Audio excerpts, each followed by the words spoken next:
నమస్తే అండి. మనం ఇప్పుడు కంచించర్ల నుంచి చవిటికల్లు వెళ్ళే రోడ్డు, ఈ రోడ్డు ఫేస్లో ఉన్నాం. ఈ రోడ్డు వచ్చేసి 80 ఫీట్ రోడ్డు, అంటే నేషనల్ హైవే వచ్చేసి 1.5 కిలోమీటర్. విజయవాడ నుంచి హైదరాబాద్ వెళ్ళే హైవే 1.5 కిలోమీటర్లో చవిటికల్లు వెళ్ళే రోడ్లో ఉన్నాం. ఇది 80 అడుగుల రోడ్డు. చూడండి రోడ్డు ఎంత పెద్ద విశాలంగా ఉందో.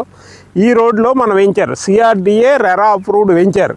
ఈ వెంచర్కి ఒకవైపు వచ్చేసి 62 ఫీట్ రోడ్డు, 63 అడుగులు. అది 63 అడుగుల రోడ్డు ఒక పక్క, ప్లస్ వెంచర్లో వచ్చేసి 40 అడుగులు 30 అడుగుల రోడ్లు, ప్లస్ ఇంకోటి ఏంటంటే ఇక్కడ క్లబ్ హౌస్. ఈ ఏరియాలో కంచించర్లలో క్లబ్ హౌస్ ఇస్తుంది. మొట్టమొదటి వెంచర్ మందే అనమాట క్లబ్ హౌస్ ఇస్తుంది.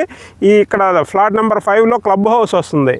ఇందులో ఎక్స్టెన్షన్ కూడా ఉందండి. దీంట్లో ఫ్లాట్లు అయిపోవచ్చినాయి, లిమిటెడ్ ఫ్లాట్సే ఉన్నాయి. అందువల్ల కంచించర్ల ఇంత రేటు తక్కువలో చాలా తక్కువ రేట్లు ఇస్తున్నాం మేము. CRDA బ్యాంక్ లోన్ 70% వరకు బ్యాంక్ లోన్ ఉంది. మీరు మమ్మల్ని కింద డిస్క్రిప్షన్లో నెంబర్ కాంటాక్ట్ చేస్తే ఇంకా మరిన్ని వివరాలు చెప్తాం. Thank you.